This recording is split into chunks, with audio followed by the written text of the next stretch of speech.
didahului dengan perkaran dari Pak Lapas terkait dengan program 100 hari Kementerian Panjang Lebar kita bersihkan. Nanti nextnya dari Kak Lapas bikin kompilasi dari Pak Kasih untuk menyampaikan apa saja terkait dengan kinerja di masing-masing seksi. Terlebih dahulu kita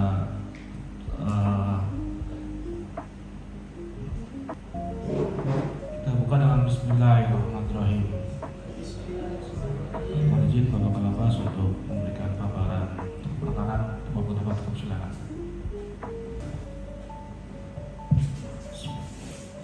Terima kasih Pak Kasupote atas kesempatan yang diberikan.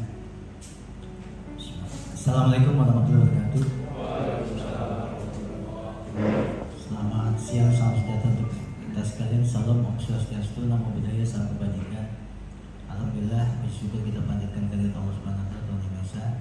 Ya, hari ini kita masih diperkenankan melakukan kegiatan evaluasi capaian dan optimalisasi target kinerja di Lapas Gunung Sindur dan sehat walafiat tidak berlangsung tertutup.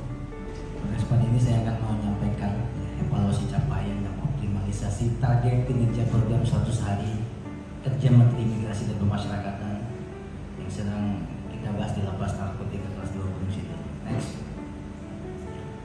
Ya, teman-teman, seperti yang kita ketahui bersama, ya, program 100 hari ini adalah turunan dari program 8 misi Presiden dan Wapres, yaitu Astacita, ya, kan sudah dipajang di sana juga. Di mana di program Astacita ini ada beberapa hal, ya, dari program Astacita yang diadopsi oleh Bapak Menteri. Ya, kita lihat dari memperkokoh ideologi Pancasila, demokrasi dan hak asasi manusia, ya, di mana hak asasi manusia itu menjadi fokus beliau. Karena isu yang sangat krusial yang selalu mendekat pada beliau tentang HAM, sehingga kementerian kita pun pecah menjadi 4, Kemenko Hukum, HAM dan Imigrasi Pemasyarakatan, sampai dengan Kementerian Hukum, Kementerian HAM dan Kementerian Imigrasi Pemasyarakatan di bawah bukti konsen beliau, sehingga kementerian kita di breakdown supaya lebih fokus sampai dengan 8, memperkuat penyelenggaraan kehidupan dan harmonis. Di sini banyak hal. Seperti poin nomor 2, memantapkan sistem pertahanan keamanan negara, mendorong kemandirian bangsa melalui swasembada pangan, energi, air, ekonomi syariah, ekonomi digital, ekonomi hijau dan ekonomi biru.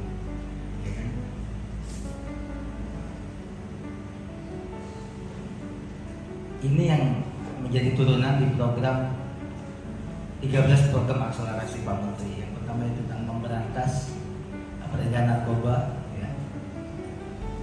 Jadi peredaran narkoba ini include dengan alat komunikasi ilegalnya.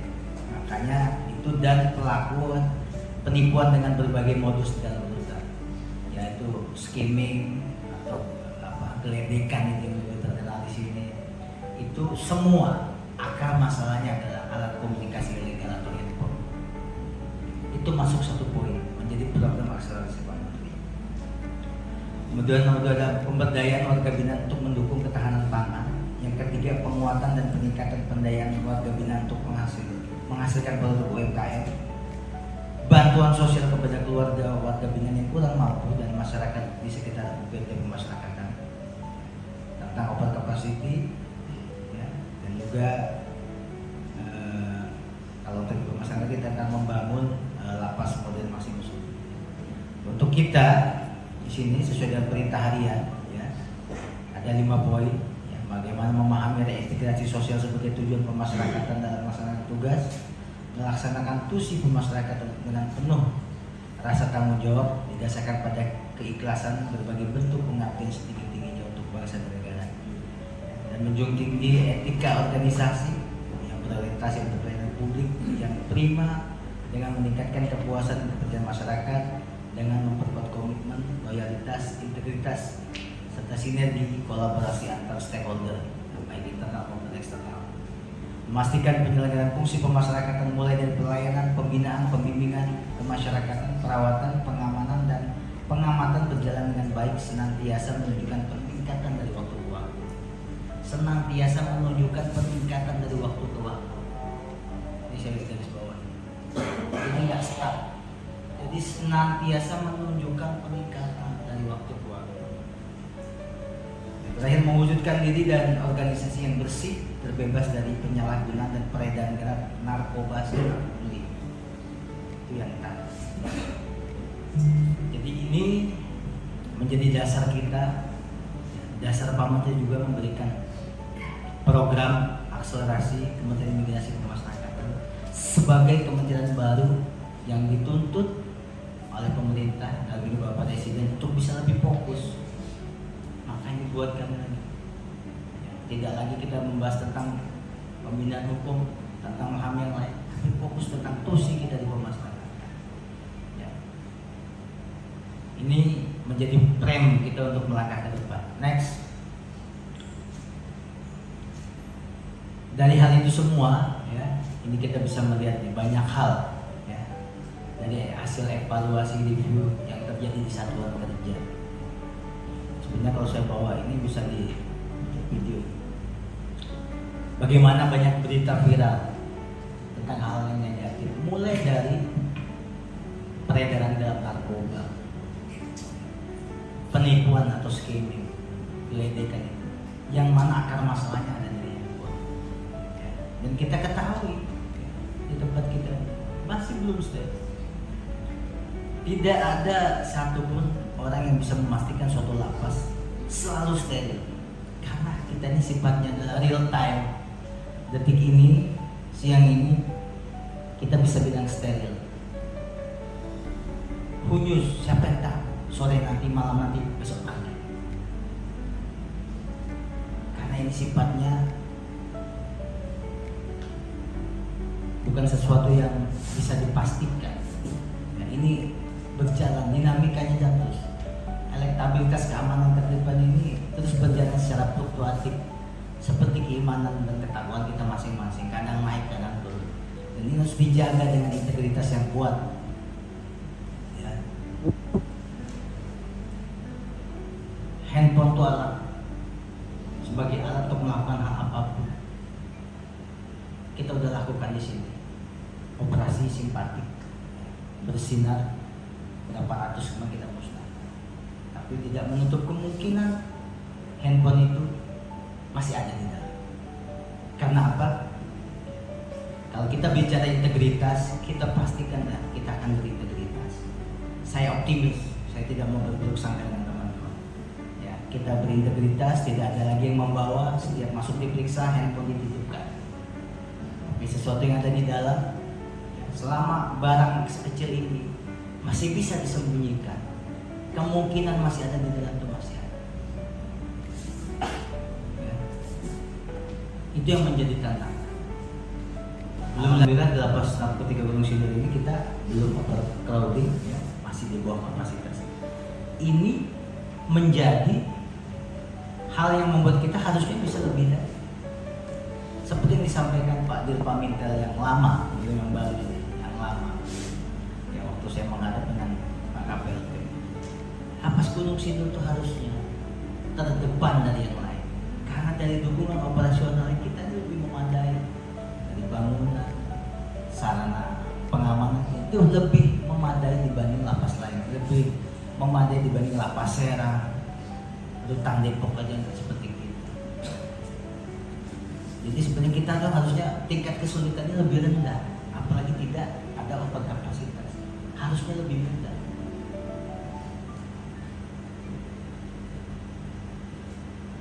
Harusnya bisa memberikan optimalisasi yang lebih. Dipahami ya teman-teman ya.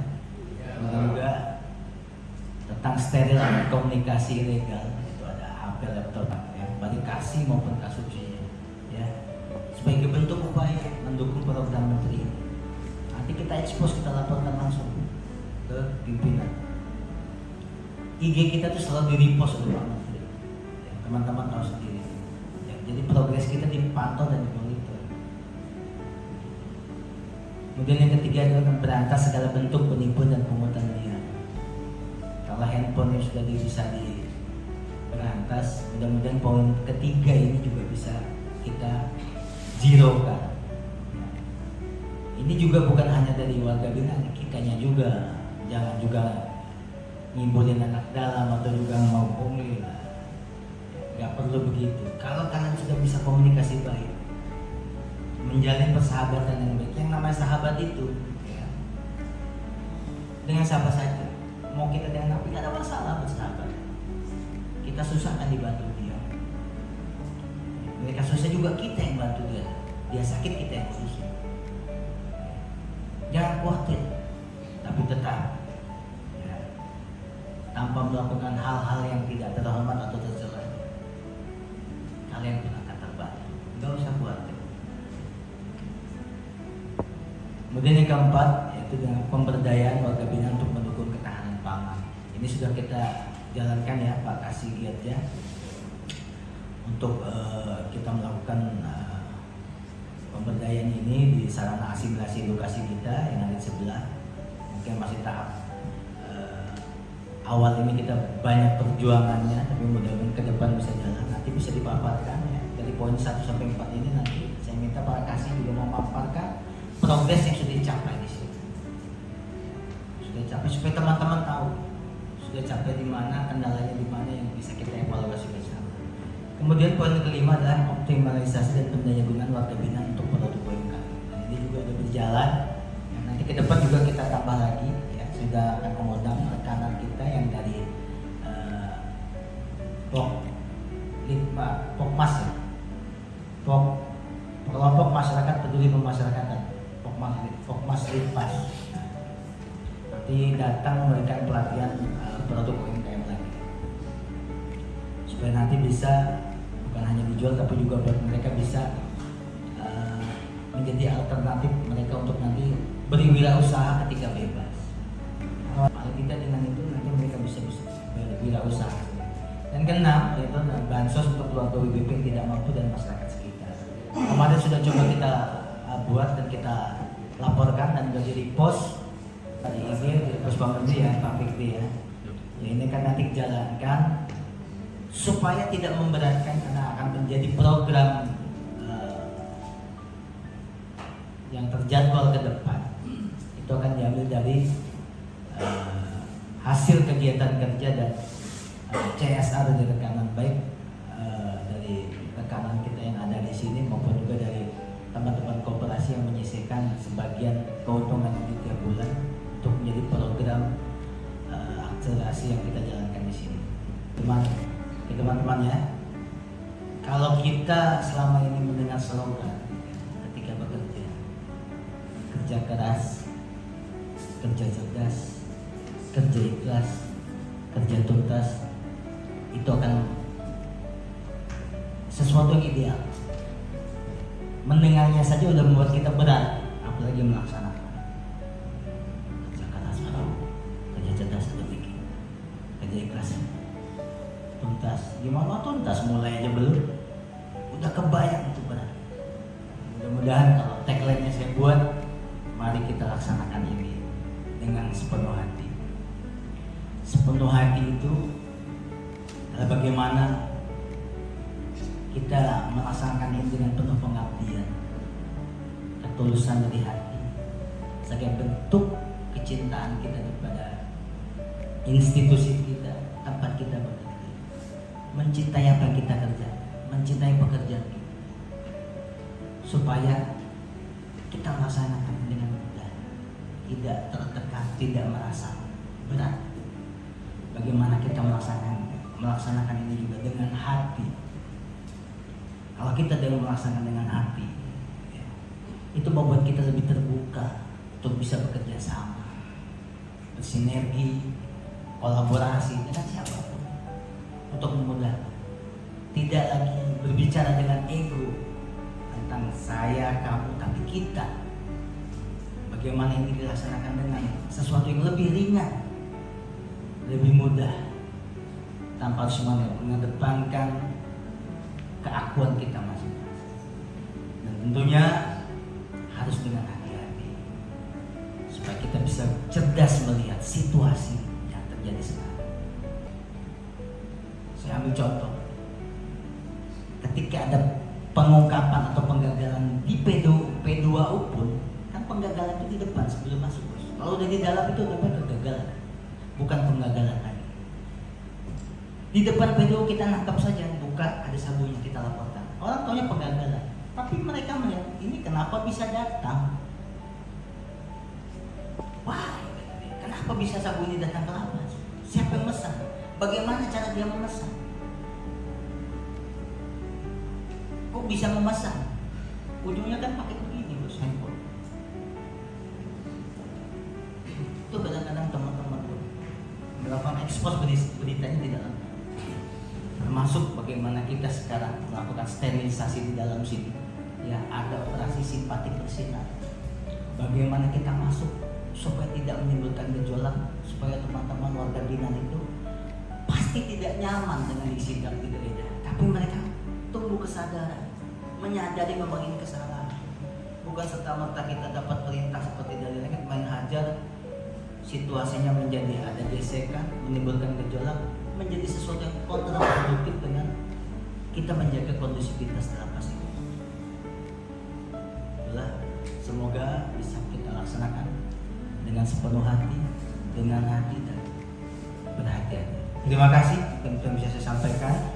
Mohon nanti jajaran kasih bisa menyampaikan paparannya terkait progres yang sudah kita capai di sini dan juga hal-hal yang belum, yang menjadi kendala dan tantangan supaya bisa kita pikirkan dan kita cari solusi bersama sehingga program akselerasi Bapak Menteri Imigrasi dan Pemasyarakatan ini bisa berjalan baik, lancar sesuai harapan di Lapas Narkotika Indonesia.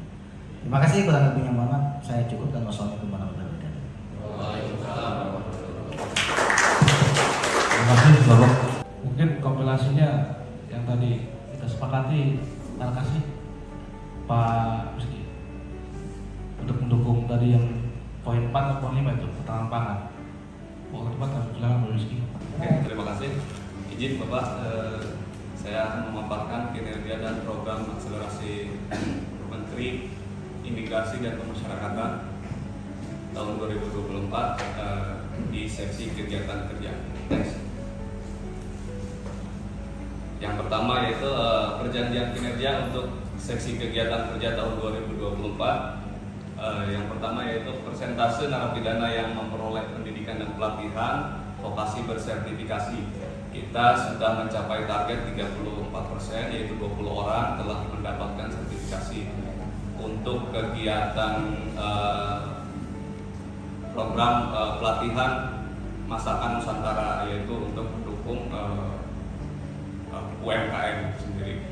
Kemudian persentase narapidana yang bekerja produktif sekitar 77%, yaitu produktif maksudnya di sini mengikuti kegiatan kerja, kemudian mengikuti pembinaan kemandirian, mengikuti pembinaan kepribadian dan kegiatan kerja yang ada di Lapas Narkotika kelas 2 Gunung Sindur. Yang ketiga, persentase penerimaan negara bukan pajak PNBP dari hasil kegiatan kerja yaitu 15 juta untuk targetnya. Next. Nah, untuk PNBP sendiri kita Lapas Narkotika kelas 2 Gunung Sindur telah izin Bapak telah mencapai 117% dan sudah lebih, Pak. Alhamdulillah.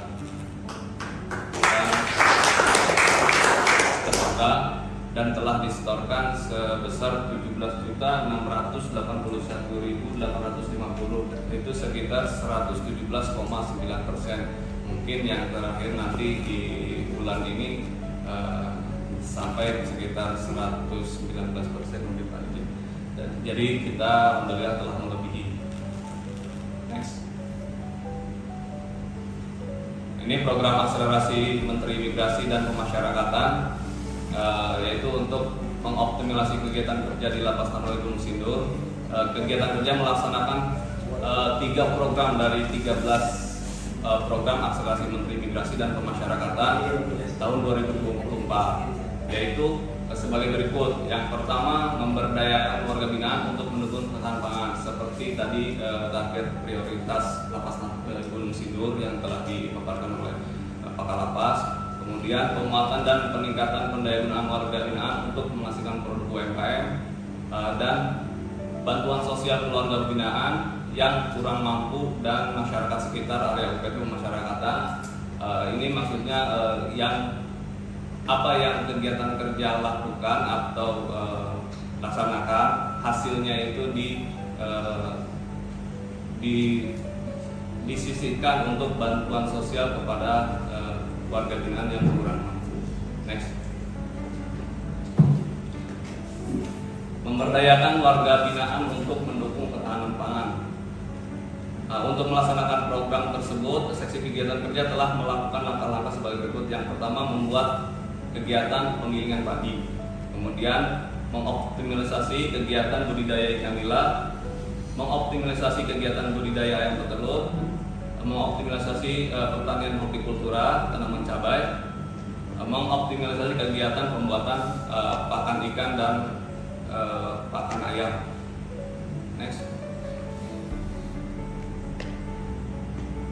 Untuk penggilingan padi ini kita pada tanggal 20 Oktober mulai proses kegiatan penggilingan padi melibatkan 3 orang warga binaan. Kemudian setiap hari dapat menggiling padi sebanyak 660 kg. Jadi untuk efektifnya selama 25 hari karena dipotong hari Minggu, mungkin hari Minggu libur dan tanggal merah. Stok masih banyak. Stok masih ada. Berapa ton? Stok sekitar mungkin paling 2 ton sih Pak. Teman-teman.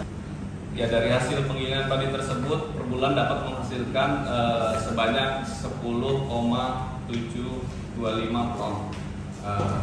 Dari hasil kegiatan penggilingan padi pada bulan November sudah menyetorkan PNBP.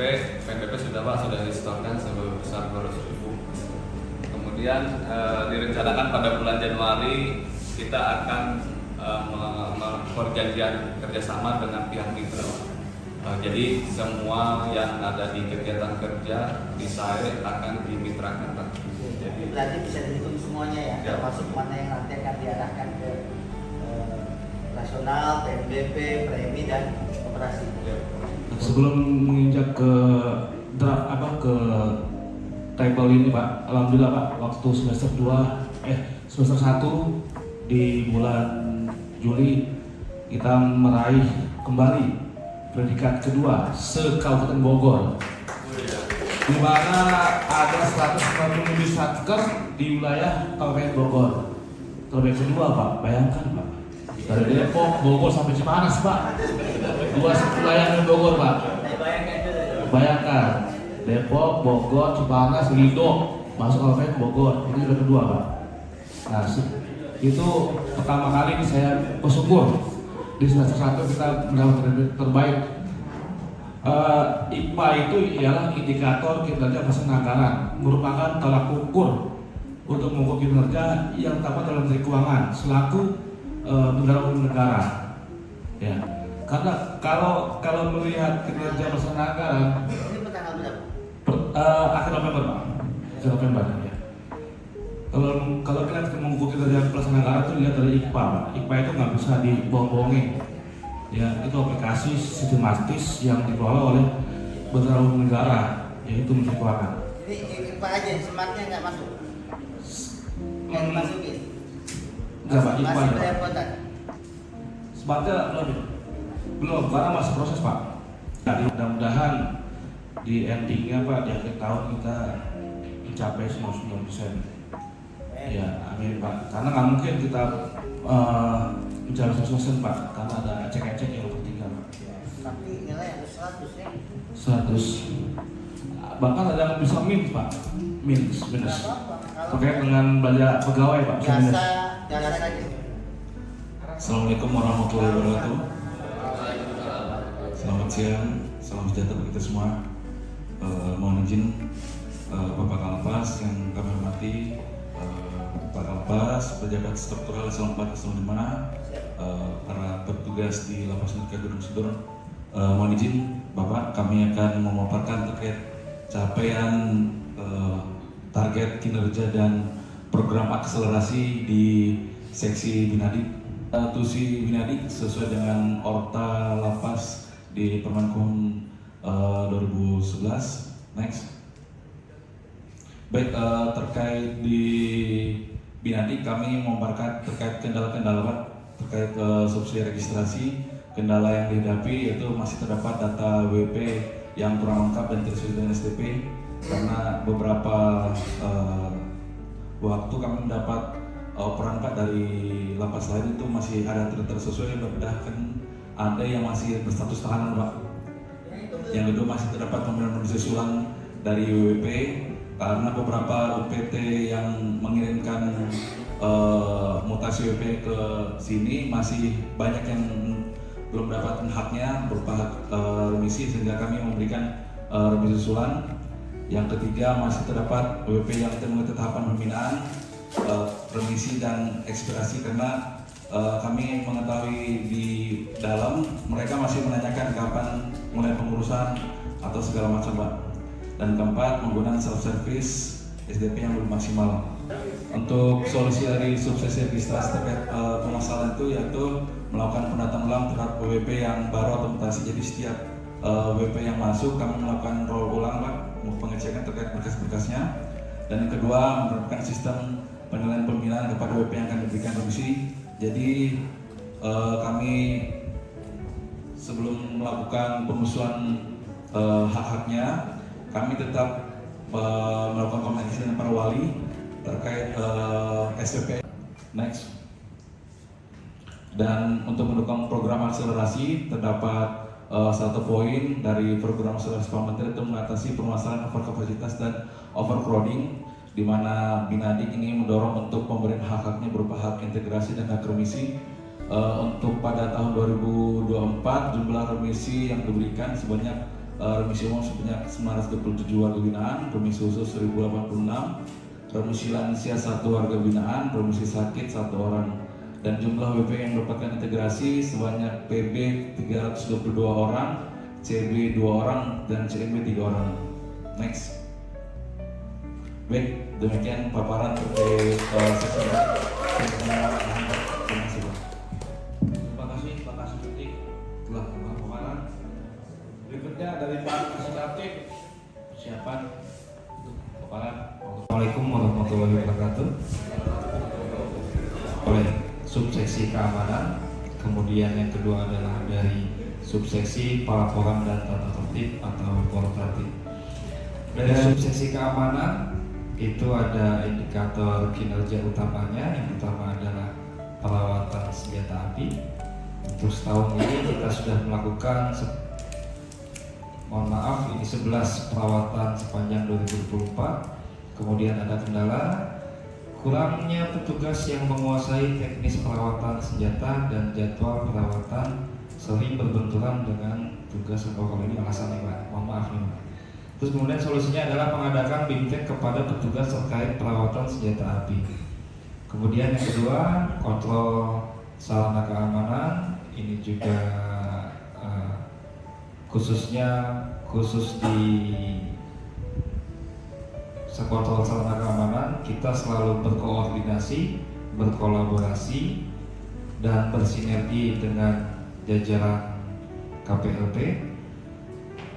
Kendalanya keterbatasan petugas dan jadwal kontrol yang belum terintegrasi. Solusinya penambahan personil melalui rotasi petugas dan pengaturan jadwal berbasis prioritas. Kemudian yang ketiga ada penggeledahan blok hunian. Capaiannya 49 kali internal dan 2 kali bersama aparat penegak hukum lainnya. Berarti seminggu sekali atau sebulan kurang lebih 4 kali. Untuk intensitas tidak ada perubahan dengan kementerian ini pas yang baru ini, tetap seminggu sekali. Cuman untuk kali ini kita kualitas penggeledahannya lebih meningkat dibandingkan dengan yang sebelum-sebelumnya. Next. Sehingga kita terfokus kepada penjatuhan hukuman disiplin atau register F. Kemudian ada sosialisasi hak dan tata tertib kepada warga binaan. Ini juga kita melaksanakan sebulan sekali, baik secara kelompok yang secara jumlahnya sangat besar maupun per blok. Berikut juga dibantu atau Bapak Kalapas juga ikut turun langsung dalam hak dan sosialisasi hak dan tata tertib kepada warga binaan. Kemudian yang ketiga, pemeriksaan dan penindakan warga binaan. Ini kita sudah tahun ini mencapai 17 BAP dan di Register F itu sebanyak 17 orang.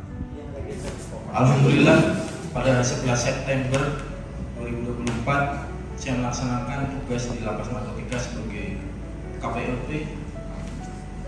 Alhamdulillah juga waktu yang saya tunggu-tunggu, saya bisa berbicara di depan seluruh teman-teman yang dipandang perlu untuk mendukung saya, untuk membantu saya melaksanakan tugas pengamanan di Lapas Narkotika Bugis itu, yang mana untuk sebuah nama KPLP untuk saat ini menjadi ibarat kata bom waktu, seketika bisa meledak.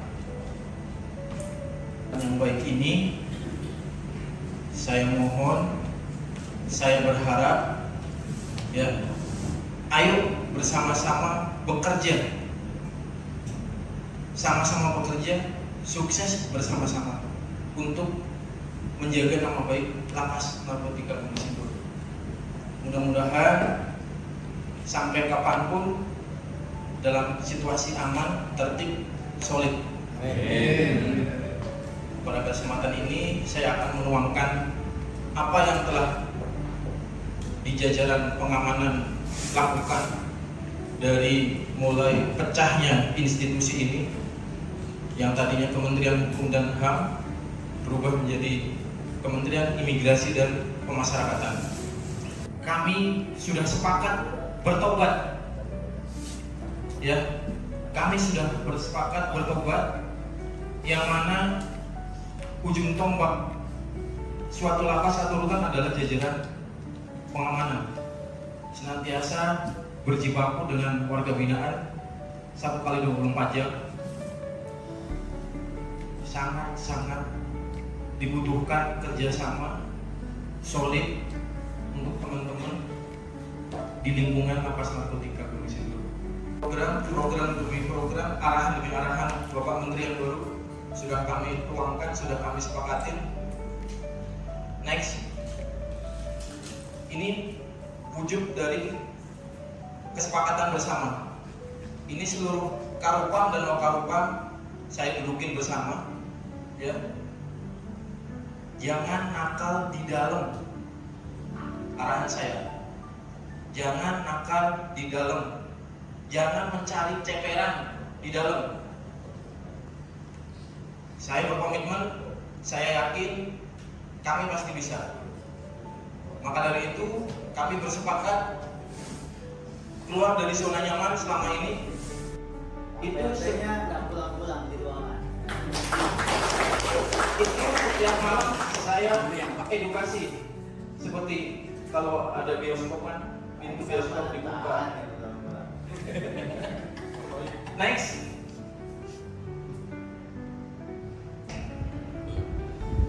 Ini seperti ini, yang tadinya sudah ada, ya, tapi karena itu lengah dan lengah.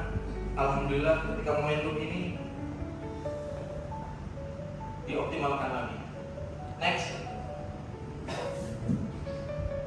target kerja yang belum tercapai, pencegahan halinan. Seluruh petugas Lapas Narkotika Gunung Sindur bahwasanya untuk saat ini terkait halinan sangat